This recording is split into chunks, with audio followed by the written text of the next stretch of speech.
하나님의 말씀 우리 함께 보도록 하겠습니다. 네, 우리 하나님 말씀은 마태복음 13장입니다. 마태복음 13장 31절로 33절을 저랑 같이 우리 교독으로 다 같이 합독으로 읽도록 하겠습니다. 우리 함께 읽죠. 예수께서 또 다른 비유를 들어서 그들에게 말씀하셨다. 하늘나라는 겨자씨와 같다. 어떤 사람이 그것을 가져다가 자기 밭에 심었다. 겨자씨는 어떤 씨보다 더 작은 것이지만 자라면 어떤 풀보다도 더 커져서 나무가 된다. 그리하여 공중의 새들이 와서 그 가지에 깃들인다. 예수께서 또 다른 비유를 그들에게 말씀하셨다. 하늘나라는 누룩과 같다. 어떤 여자가 그것을 가져다가 가루 소말 속에 살짝 섞어 넣으니 마침내 온통 부풀어 올랐다. 네, 우리 12월 셋째 주 하나님의 선교 교회 시리즈 우리 8번째 우리 하나님의 나라는 잘한다라는 제목으로 우리 주님의 말씀을 함께 나누고자 합니다. 네, 지금 우리 코로나 때문에 비대면 예배로 각 가정과 일터에서 예배를 드리고 있는데요. 예배 잘 드리고 계십니까? 우리는 여기 저희 가정과 우리 동해 간사님만 우리 사역자 그룹만 모여서 예배를 드리고 있습니다. 저희끼리 예배 드리니까 좋네요. 네, 여러분 가정에서 예배가 성령으로 충만하고 하나님의 음성으로 충만한 그런 주님의 성전으로 충만하기를 우리 주의 이름으로 축복합니다. 속히 다시 보고 교제하기를 좀 소망합니다. 우리 11월부터 계속해서 그 하나님의 선교 교회라고 하는 주제로 하나님 말씀을 나누고 있어요. 특별히 오늘은 잡초, 겨자씨, 누룩 그리고 하나님의 나라라고 하는 주제로 오늘 주일 공동체 말씀을 함께 나누고자 합니다. 여러분 이 마태복음 13장 안에는 하나님 나라가 무엇인지 가르치시는 우리 예수님의 설교가 가득 채워져 있습니다. 여러분 천국을 소망하시고 천국을 기다린다면 이 마태복음 13장을 몇 번 많이 읽으세요. 여기에는 천국에 대한 비유가 가득 채워져 있습니다. 사실 우리는 천국을 소망하죠. 천국에 우리는 빨리 들어가기를 원하고 천국이 이 땅에 임하기를 원하는 사람들이에요. 근데 여러분 천국을 소망하는 사람들은 사실은 마음 깊은 곳에 지금 이 나라가 만족스럽지 않기 때문에 천국을 소망하는 것입니다. 만약 우리가 살고 있는 이 나라가 완벽하고 부족함이 없고 우리 안에 목마름과 갈증을 일으키지 않는다면 왜 다른 나라인 그 천국 하나님의 나라를 동경하고 소망하겠어요? 지금 이 나라가 나에게 충분한데 뭐하러 다른 나라에 이민을 가고자 소망하겠습니까? 천국을 소망하고 하나님의 나라를 기다리는 사람들은 지금 이 나라가 나에게 불만족스러운 거예요. 부족한 거예요. 목마른 거예요. 이 나라에서 살아가는 삶이 고통스럽기 때문에 우리는 주님이 완성하실 그 나라, 하나님의 나라를 소망합니다. 여러분 교회는요, 하나님의 나라를 소망하고 그 하나님의 나라가 이 땅에 임하고 완성되기를 끊임없이 기도하고 소망하는 공동체입니다. 오늘은 이 주제에 대해서 좀 함께 말씀을 나누고자 해요. 여러분 예수님께서 설교하실 때마다 이 천국과 복음과 하나님의 나라를 가르치실 때마다 우리 예수님은요 별로 종교적인 단어를 사용하지 않습니다. 여러분 예수님이 설교한 성경의 복음서들을 잘 읽고 묵상해 보세요. 어렵지 않아요. 굉장히 전혀 종교적인 단어, 어려운 단어를 사용하지 않고 일상적인 단어들, 우리가 주변에서 쉽게 접할 수 있는 소재들을 가지고 천국 복음, 하나님의 나라, 그리고 천국에 대해서 우리 예수님은 설명을 합니다. 하나님을 설명할 때 어떻게 하세요? 농부라고 설명하죠. 하나님은 농부다. 혹은 하나님은 목자라고 설명을 하십니다. 이 예수님의 설교를 들을 때 저는 그 당시에 농사를 짓는 농민이나 들판에서 일하는 목자들은 저는 쉽게 이해했을 것 같아요. 하나님이 농부라고? 그러면 정말로 성실하게 열심으로 열매를 돌보시겠구나. 하나님이 목자라고 양을 위해서 정말 목숨을 바치는 분이시구나. 쉽게 하나님에 대한 비유의 설교를 그들은 깨달을 수 있습니다.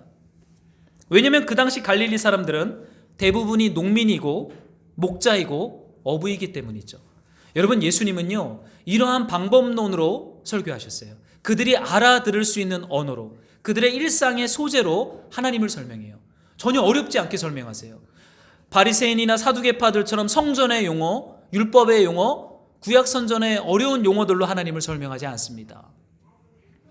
하나님이 다스리는 천국을 설명할 때도요 전혀 종교적인 단어들을 사용하지 않으세요. 성전, 지성소, 언약궤와 같은 이런 종교적 개념의 단어들이 나타나지 않습니다. 어떻게 설명하십니까? 일상 속에서 사용하는 단어들로 이 천국, 복음, 하나님의 나라를 설명하십니다. 마태복음 13장을 봤더니요 농부가 뿌리는 씨앗들로 천국을 설명하죠. 그 씨앗들이 뿌려진 땅의 상태로 복음을 설명합니다. 바다에서 물고기를 잡기 위해 던져진 그물, 농사를 짓다가 발견하게 된 보물, 이런 매우 일상적인 삶 속에 있는 소재들로 하나님의 나라와 복음을 설명하는 우리 예수님을 보게 됩니다. 저는 우리 주님께서 오늘 이 시대에 오셨다면 어떻게 주님의 복음과 천국과 하나님의 나라를 설명했을까? 우리가 살아가는 저는 그 언어와 소재들로 설명했을 것 같아요. 어쩌면 택배 노동자의 언어로 저는 복음을 설명했을 것 같습니다. 어쩌면 청소하는 노동자의 언어로, 어쩌면 집 짓는 목수의 언어로, 어쩌면 바쁘게 정신없이 일하는 행정 공무원의 언어로, 어쩌면 집에서 치워도 끝이 나지 않는 육아와 청소를 하는 엄마들의 언어로 저는 우리 예수님이 천국과 복음과 하나님의 나라를 비유로 저는 설명했을 거라 생각이 들어요. 우리 주님은 이런 분이십니다. 그 시대의 가난한 농부, 어부, 목자들이 이해하기에 전혀 어렵지 않도록 그들이 삶 속에서 사용하는 단어들로 하나님, 하나님의 나라, 복음을 친절하게 설명하세요. 그래서요, 그 당시에 종교 지도자들이 예수님의 설교를 들을 때는요, 우스운 거죠. 아니, 저 랍비는 뭐 이렇게 저렇게 설교를 이렇게 가볍게 해? 저기에는 진리가 없어. 예수님이 전하시는 복음을 거부합니다. 바리새인들, 사두개인 종교 지도자들은 예수님이 일상의 소재를 가지고 천국과 하나님을 설명하는 설교를요, 가볍게 대해요. 홀대합니다. 저는 예수님의 의도한 바라는 생각이 들어요. 예수님의 가르침은 높은 영적 지식을 가진 자들에게는 너무나 천박한 가르침처럼 여겨졌고, 가난하고 병든 자들에게는 예수님의 설교는 복음으로 다가와 그들을 회복합니다. 이렇게 설교하시는 주님의 목적은요, 높은 지식을 가진 자들은 깨닫지 못하게 하고, 깨닫지 못하고 넘어지는 걸림돌이 되는 것이며, 가난한 자에게는 그 복음의 비밀을 열어 깨닫게 하고자 해요. 그래서 예수님은요, 일상의 언어를 비유 삼아 그 복음을 설명합니다. 영적 지식이 많은 사람들은 그 지식에 갇혀서 복음을 받아들이지 않아요. 마태복음 13장 13절에 이런 말씀이 있어요. 그러므로 내가 그들에게 비유로 말하는 것은 그들이 보아도 보지 못하며 들어도 듣지 못하며 깨닫지 못함이라. 여러분, 쉬우기 때문에 깨닫지 못한다는 거예요. 왜요? 그들이 가지고 있는 많은 영적 지식이 하나님이 되어버렸기 때문에 초라하고 소박한 일상의 언어로 하나님을 설명하면 그 하나님을 발견하지 못하는 것이죠.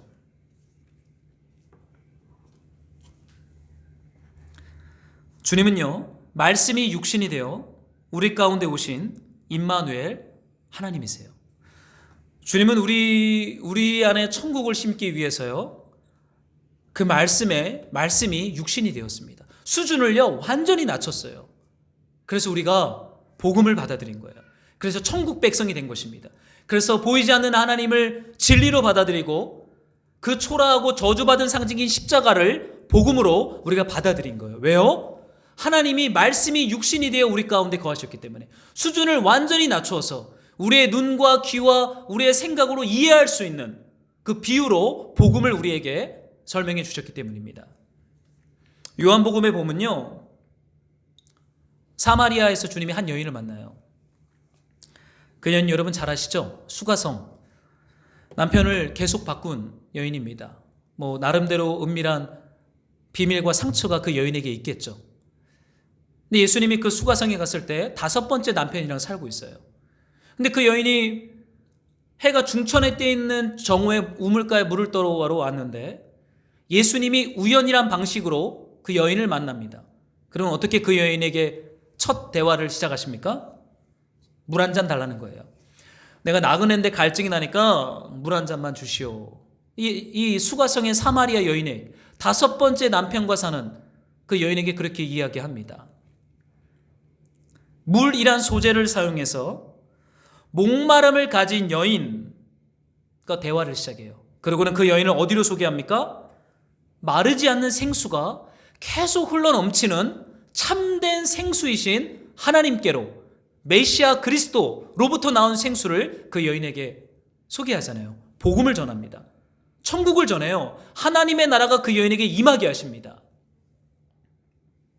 우리 예수님 이런 분이세요. 그 여인의 언어, 그 여인의 상황이 녹아든 우물가, 물 한 잔, 생수라는 주제로 하나님의 나라를, 천국 복음을 그 여인에게 흘려보내는 우리 주님을 봅니다. 사랑하는 성도 여러분, 예수님은요, 우리가 지금 이곳에서 경험하는 고통의 언어를 너무나 분명하게 알아듣는 분이세요. 여러분이 일상과 삶 속에서 경험하는 고통의 언어들이 있잖아요. 그거는 굉장히 구체적이고 현실적이고 일상적인 언어입니다. 여러분 그걸 하나님이 아세요. 그리고 그 언어를 가지고 여러분에게 천국과 하나님의 나라와 복음이 임하도록 일하시고 역사하시고 찾아오시는 분이 우리 메시아 그리스도 예수입니다. 참 좋은 분이세요. 예수님께서 만약에 2000년 전 베들레헴 마구간 구유에 오시지 않았다면 어떻게 가난한 목자들과 가난한 신혼부부가 예수를 메시아로 고백하겠어요? 하나님은 의도적인 목적을 가지고 가난한 요셉과 마리아의 신혼부부 가정에, 그리고 밤에도 일해야 하는 들에서 일하는 목자들이 기뻐할 만한 소식의 모습의 언어로 이 땅에 오셨어요. 오늘도 그렇게 주님은요, 천국을, 하나님의 나라를, 복음을 이 땅 가운데 누룩처럼 퍼져가게 하고 있습니다. 여러분, 일상이 무기예요. 우리 이웃들과 만나는 일상의 주제 가운데 잘 귀를 기울이면 거기에 천국이 전달될 수 있는 하나님의 접점을 발견하게 됩니다. 여러분, 오늘 주님께서요, 겨자씨라는 이 갈릴리에 사는 농부들이 흔하게 만나는 씨를 가지고 천국, 하나님의 나라를 또 설명하세요. 이 비유 속에 담긴 하나님의 메시지가 무엇입니까? 31절에 이런 말씀이 있습니다. 우리 한번 같이 한 목소리로, 여러분이 있는 가정에서 한 목소리로 읽어보도록 하겠습니다. 31절 시작.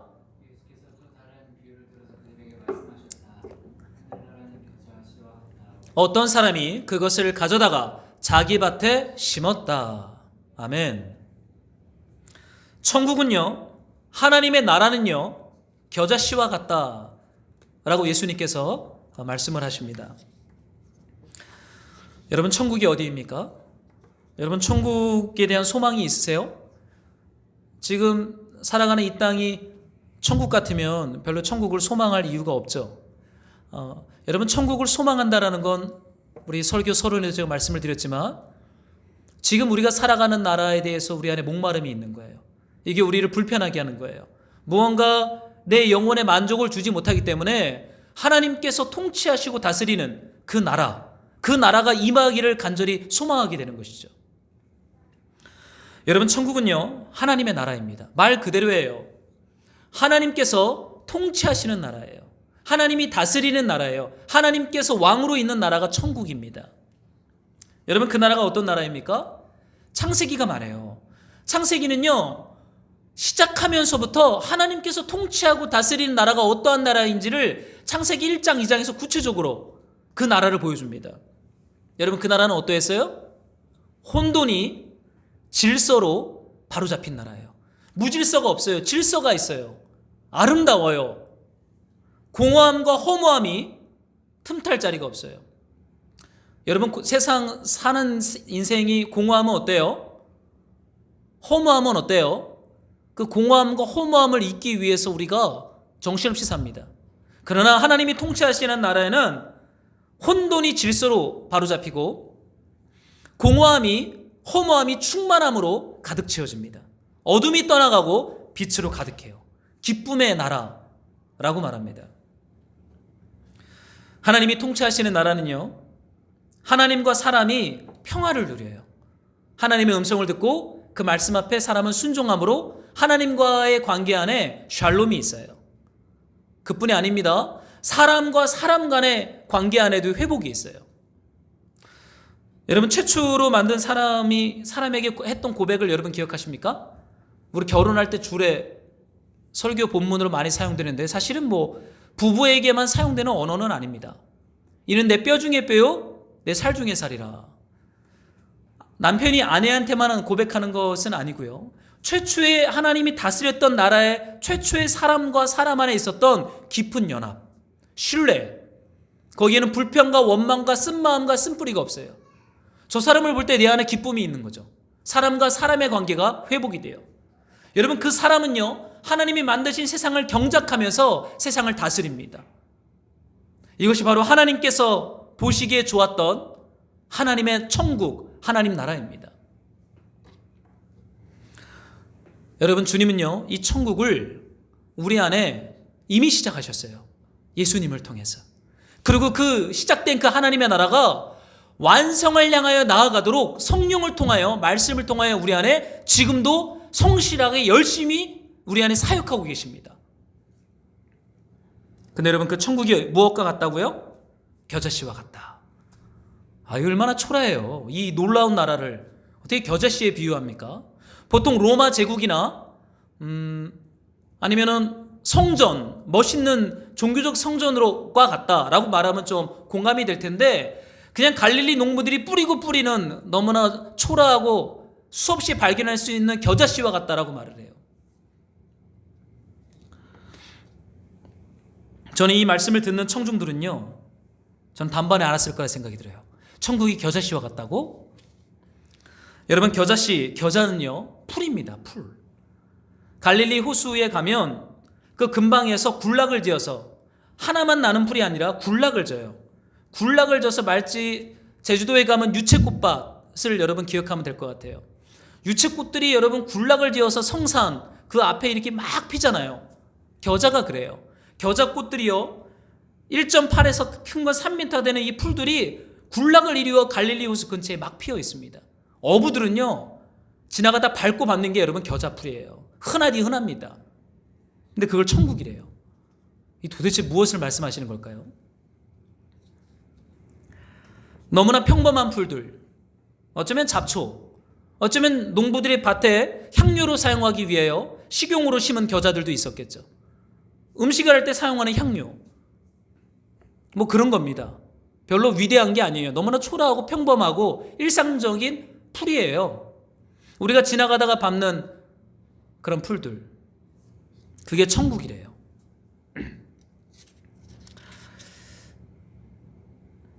주님께서 뭘 말하고 있는 것일까요? 천국은요, 겨자 풀들처럼 너무나 평범하고 여기저기 흩어져 살아가는 갈릴리 사람들, 이들을 천국 백성 만들기로 결정한 우리 하나님의 마음이 여기 담겨져 있어요. 병들고 소외를 경험하며 공허와 허무에 사로잡혀 살아가는 선한 것이 전혀 나올 수 없는 갈릴리 사람들, 그들을요, 하나님이 통치하고 다스리는 창세기 1장과 2장에서 선포했던 하나님께서 보시기에 좋은 그 나라의 백성으로 주님께서 구원하고 회복하고 새 창조하시기로 결정하는 선언이 천국은 마치 겨자씨와 같다라고 선포되는 이 말씀 안에 담겨 있어요. 너네가 잡초 같냐?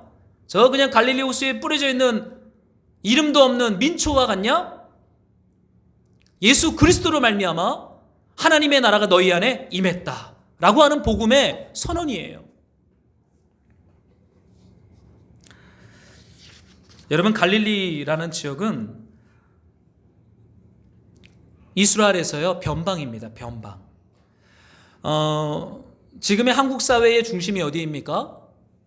뭐 그냥 일반적으로 강남이라 그러죠. 보통 강남으로부터 거리 몇 분을 사람들이 이렇게 수도권이라고 얘기하잖아요. 전철역에서부터 강남까지 몇 분.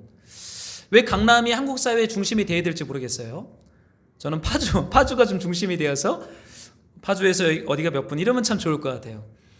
한국 사회의 중심은 강남이죠. 여러분, 이스라엘의 중심은요 예루살렘 성전이 있는 유대 지역입니다. 예루살렘 성전은 유대 지역에 있어요.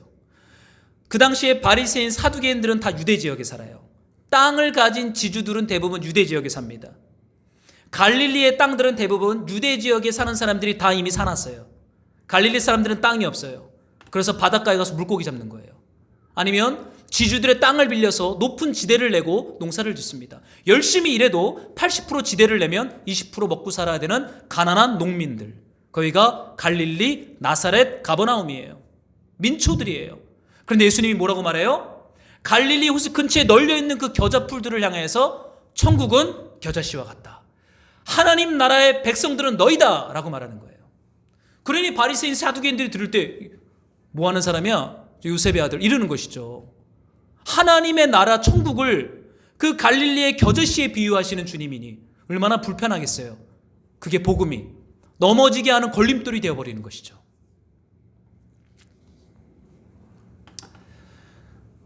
여러분, 예수님이 이런 분이십니다.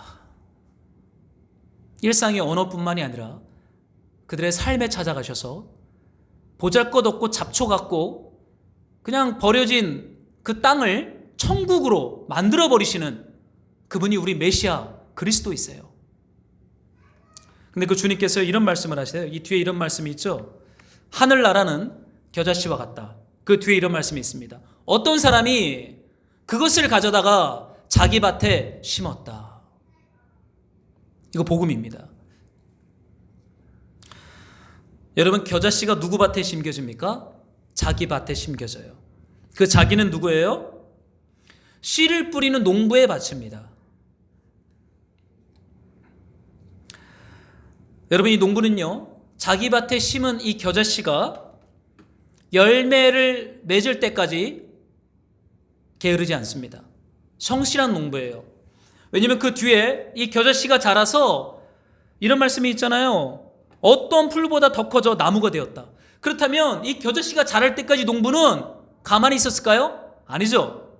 가시덩굴과 엉겅퀴가 나면 아마 제초 작업을 해줬을 거예요. 뜨거운 햇빛이 물을 뿌려줬을 거예요. 성실한 농부입니다. 요한복음 5장에 이런 말씀이 있어요. 예수께서 그들에게 이르시되 내 아버지께서 이제까지 일하시니 나도 일한다. 우리 하나님이 일하신대요. 예수님은 하나님을 무엇으로 비유합니까? 농부, 목자. 그렇게 하나님을 설명해요. 근데 어떤 농부예요? 지금까지 일하시는 농부래요. 그러니까 예수님도 아버지를 닮아서 지금까지 일한다. 멋진 농부죠. 성실한 농부.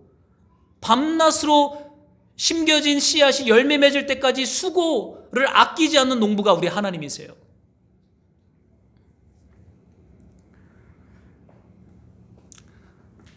여러분, 이 농부이신 하나님은요 겨자씨, 갈릴리 호수 근처에 널리고 널려있는 이름도 없는 그 평범한 풀들을 자기 밭에 옮겨 심어요. 그리고 그것이 자라고 풍성한 열매를 맺어 공중에 나는 새들이 깃들어 쉴 수 있는 거목이 될 때까지 끊임없이 일해요. 여러분, 천국이 심겨지면요 하나님께서 우리 안에 이 천국의 열매가 맺힐 때까지 농부이신 하나님이 지금까지 일하시니 나도 일한다. 성령이 일하시고 예수께서 일하신대요. 여러분, 이것이 복음입니다. 여러분, 우리 예수님 이제 성탄이죠. 여러분, 예수님이 이 땅에 오실 때 우리는 기억해야 될 것을, 가난한 신혼부부집의 큰아들로 여간방에 방이 없어서 짐승들이 사용하는 밥통, 구유에 포대기에 쌓여 오셨어요. 굉장히 갈릴리적인 모습으로 오셨습니다. 그리고는 갈릴리 나사렛에서 어린 시절을 보냈고 요단강에서 세례를 받고 3년간 메시아로서의 공적 사역을 열심히 하시죠. 그때 여러분 예수님이 하신 일이 무엇입니까? 예수님이 3년간 올인하고 집중했던 일이 뭐예요? 12제자를 부르는 것입니다. 베드로, 안드레, 야고보, 요한 12명의 제자들이 있어요. 근데 여러분 그들이 대부분 어디 지역 출신들인지 아십니까? 갈릴리예요. 예루살렘, 베들레헴 출신은요 거의 없어요. 대부분 갈릴리의 어부들, 세리들, 갈릴리 민초들을요 주님이 불러 모으세요. 어디예요? 하나님 나라의 공동체, 예수께서 통치하고 다스리는 하나님의 나라를 보여주는 그 하나님 나라의 공동체, 12명 제자 공동체, 그들을 부르십니다. 자기 밭에 그들을 심으셨어요. 여러분 이게 예수님의 열심입니다. 여러분 갈릴리 사람들은요 사실은 이스라엘에서 무시받는 사람들이에요. 예수님이 부하로 승천하실 때 감난산에서요, 예수님이 승천하시니까 이 갈릴리 제자들이 어떻게 했어요? 하늘만 멍하니 보고 있습니다. 그러니까 사도행전 1장 11절에 보니까 한 천사가 나타나서 이렇게 얘기를 하죠. 갈릴리 사람들아 어찌하여 하늘을 쳐다보고 있느냐. 여러분 갈릴리 사람들 할 때는요 이거 무시하는 겁니다. 나다넬이라고 하는 유명한 랍비가 말하기를 갈릴리 나사렛에서 선한 것이 나오겠느냐 그랬잖아요. 선한 것이 한 번도 나오지 않은 변방이에요. 거친 사람들의 동네예요. 어부들의 동네예요. 무식한 사람들의 동네입니다. 그런데 그런 사람들을, 그런 잡초 같은 인생들을 주님이 자기 밭에 갖다 심으셨어요. 12제자 공동체로.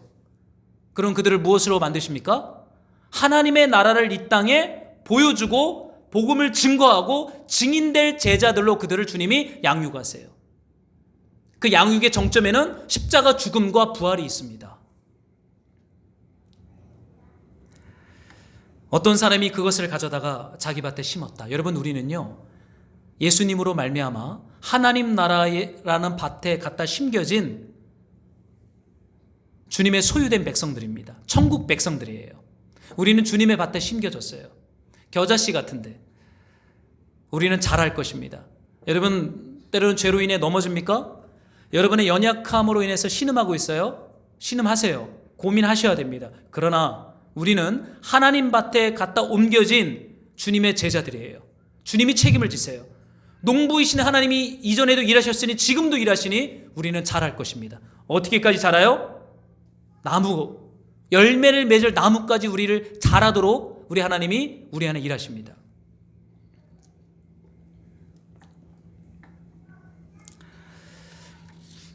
(32절에) 이런 말씀이 있어요. 이 하나님 나라 공동체에 대해서 주님 주시는 말씀인데요, 우리 한번 다 같이 좀 읽어보도록 하겠습니다. 32절 함께 시작. 나무가 된다. 그리하여 공중의 새들이 와서 그 가지에 깃들인다.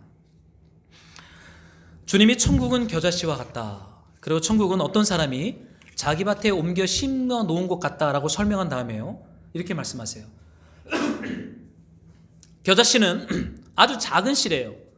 근데 그것이 심겨지면 어떻게 됩니까? 자라기 시작합니다. 자라는데 어떤 풀보다 더 커져서 뭐가 돼요?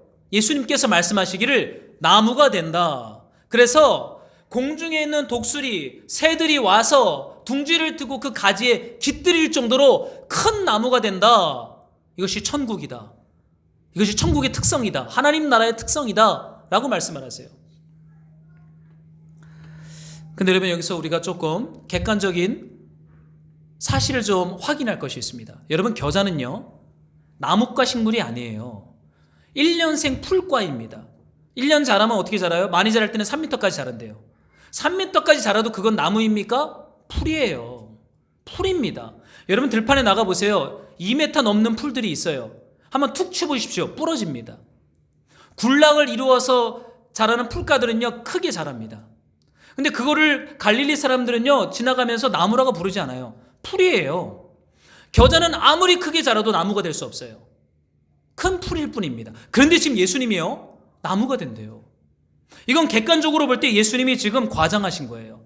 약간 객관적 사실을 살짝 비틀어서 과장법으로 약간의 어떻게 보면 뭐 거짓말인 것처럼 들릴 수 있겠죠. 겨자는 나무가 될 수 없거든요. 풀입니다. 근데 예수님께서요, 풀을 나무라 부르세요. 왜 그렇습니까? 왜 과장을 하고 계세요? 여러분, 마태복음에는 이런 과장법이 많이 나와요. 네 눈이 죄를 지었냐? 그럼 예수님 뭐라고 말씀하세요? 산상수훈에서 눈을 뽑으래요. 네 오른손이 죄를 지었냐? 그럼 이 오른손 어떻게 해야 됩니까? 자르래요. 사지가 멀쩡할 사람이 이 세상에 있겠어요? 없어요. 우린 다 외눈박이어야 돼요. 눈 다 뽑아야 돼요. 손 다 잘라야 돼요. 예수님이 뭘 말하고 있는 거예요? 피 흘리기까지 죄랑 싸워라 라는 말씀을 강조하기 위해서 굉장한 과장법으로 하나님의 말씀을 풀어주고 계시는 거죠. 겨자는 나무가 될 수 없어요. 그런데 주님은 그 겨자가 자라서 어떤 나무가 돼요? 하늘의 독수리까지도 모든 새들이 와서 쉴 수 있는 큰 나무가 될 것이다 라고 말씀하십니다. 이거 주님의 믿음이에요. 천국은요, 여러분 자랍니다. 어떻게 자라요? 굉장한 힘과 능력이 그 안에 있어 천국이 심겨지면 그거는 풀이지만 나무라고 부를 수 있을 정도로 자라요. 그것은 겨자가 나무가 된다는 말씀이 아니라 그 안에 있는 천국의 특징, 복음의 특징, 하나님 나라의 그 생명력을 말하고 있는 것이에요. 여러분, 우리 안에 그리스도 예수로 말미암아 천국 복음이 심겨졌어요. 여러분, 교회는요, 천국 하나님의 나라를 보여주는 하나님 나라예요. 교회는 하나님이 왕으로 통치하고 다스리시는 하나님 나라 공동체입니다. 여러분, 세상의 교회를 요즘 걱정합니다. 뉴스를 봐도요, 코로나가 터지면 교회는 이름을 얘기를 해요. 다른 식당이나 이런 데 코로나 이름은 나오지 않는데 교회는 유독하게 어느 지역의 어떤 교회라고 명확하게 명시합니다. 이미 교회는 세상이 걱정하는, 세상의 조롱을 온몸으로 받고 있는, 사실은 얼굴이 붉어진 그런 상태가 되어버렸어요. 그러나 여러분, 기억하십시오. 교회는 잘합니다. 교회는 연약하고 실수하고 넘어질 수 있어요. 그러나 교회는 잘합니다. 왜요? 그 안에 천국 복음이 있기 때문에. 그래서 그 복음은 자라서 세상의 열국의 왕들이 그 나무 아래 와서 쉬고 회복하고 하나님을 만날 수 있도록 안식을 경험하는 안식의 그늘을 만드는 하나님의 나라로 자랍니다. 그래서 여기에 소망이 있는 거예요. 근데 그 소망이 겨자한테 있을까요? 아니에요. 겨자는 풀이에요. 천국 복음은 농부이신 하나님의 열심, 그분이 우리에게 찾아오신 그분의 수준을 낮추신 하나님의 성육신, 그 사건이 우리를 자라게 합니다. 여러분, 마태복음 13장에서요 비유가 많이 나오는데 그중에 씨 뿌리는 비유를 읽다 보면요, 농부이신 하나님이 씨들을 뿌리는데 네 종류의 밭이 나오죠. 여러분 다 기억하십니까? 길가, 돌짝밭, 가시떨기, 마지막이 어디죠? 좋은 땅. 네 종류의 밭에 동일하게 씨가 막 뿌려져요. 그런데 여러분, 이 네 종류의 밭에서요, 이 씨는 천국입니다. 복음입니다. 하나님의 나라예요. 어디에서 열매를 맺습니까? 마지막 부류의 땅에서만 열매를 맺어요. 그럼 100%로 했을 때 몇 프로가 천국과 복음과 하나님의 나라를 거절한 것입니까? 75%. 4분의 3이 천국을 거부해요. 주님의 복음을 거부해요. 그러나 나머지 4분의 1, 그들은 누구예요? 갈릴리 사람들. 겨자씨 같은 갈릴리 호수에서 허다하게 널려있는 그들이 이 천국과 복음과 하나님의 나라를 받아들여요. 열매를 어떻게 맺습니까? 100배, 60배, 30배를 맺어요. 여러분, 복음은요, 원래 거부를 당하는 거예요. 고난이 있어요. 그 이상하게 생각하지 마세요. 우리가 잘못해서 당하는 고난이기도 하고, 세상이 복음을 불편하게 생각하기 때문에 당하는 고난이기도 해요. 그러나 무엇이에요? 복음은 자랍니다. 겨자는 풀인데 주님이 나무 정도까지 자란다라고 말씀하세요. 심겨졌는데 30배, 60배, 100배가 아니라 100배에서부터 시작될 정도로 생명력의 열매가 맺혀요. 이게 하나님의 나라의 특징입니다.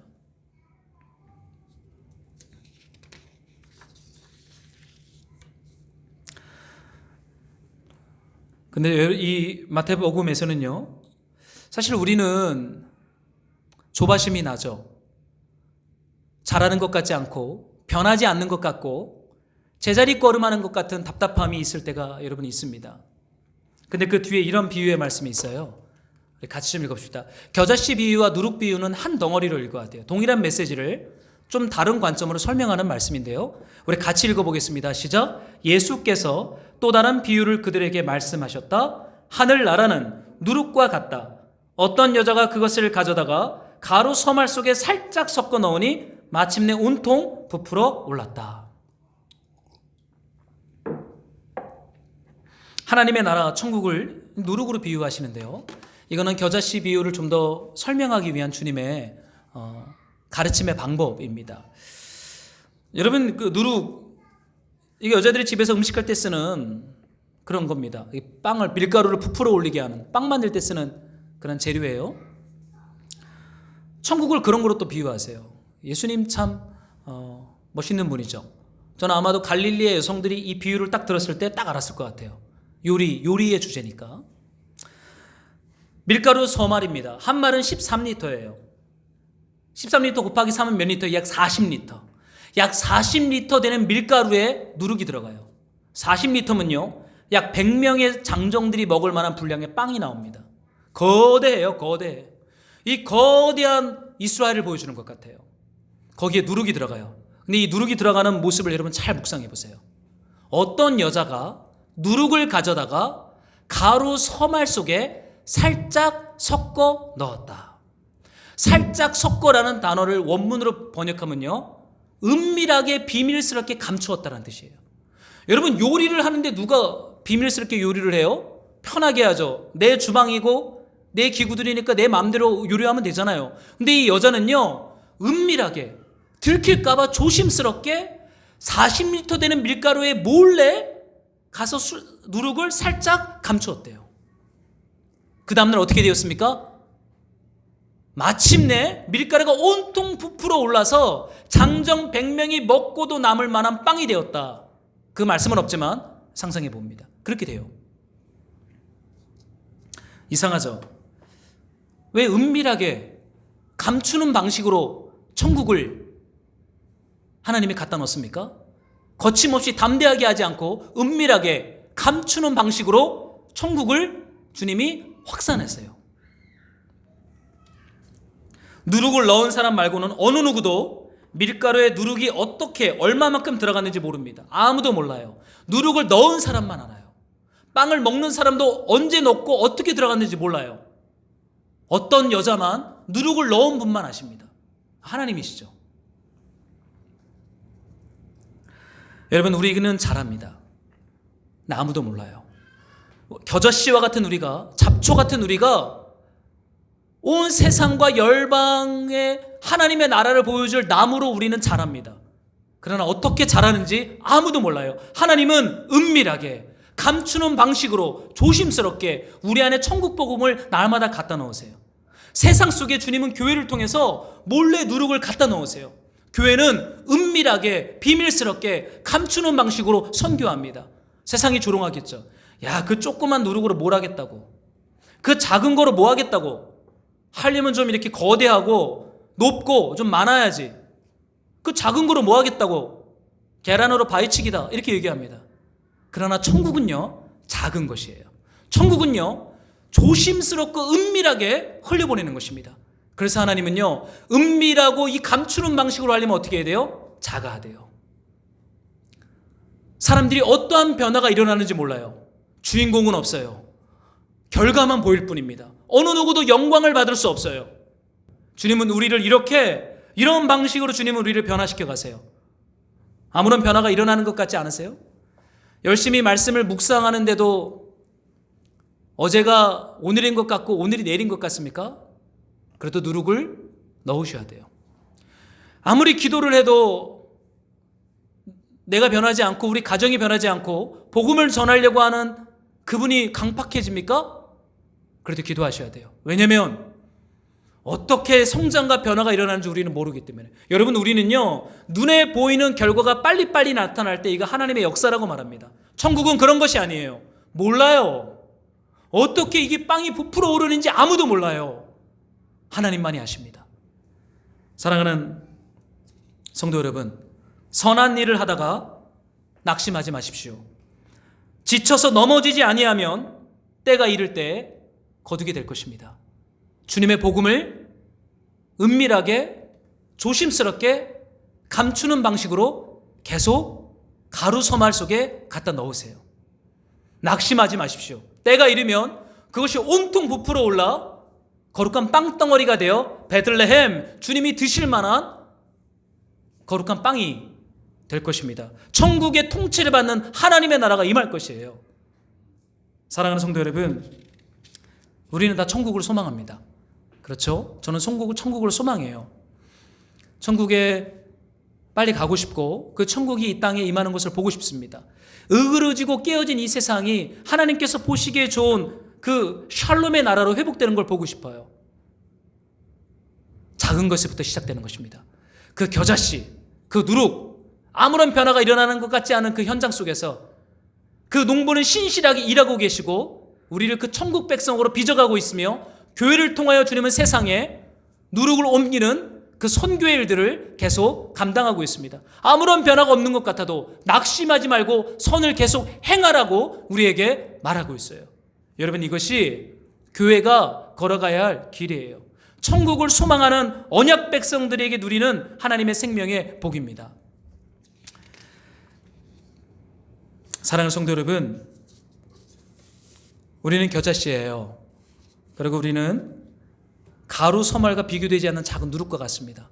그러나 천국은 그렇게 시작되어지고 계속 자라고 성장하고 열방의 독수리와 새들이 와서 묵을 수 있는 그 안식의 나무로 주님은 이 세상을, 우리를, 교회를 회복해 나갈 것입니다. 우리 이 말씀 붙잡고 우리 함께 우리가 좀 매주 고백하는 이 찬양 한번 고백하고 좀 하나님의 나라가 계속 우리 안에 충만하게 임하도록 기도하는 시간을 갖도록 하겠습니다.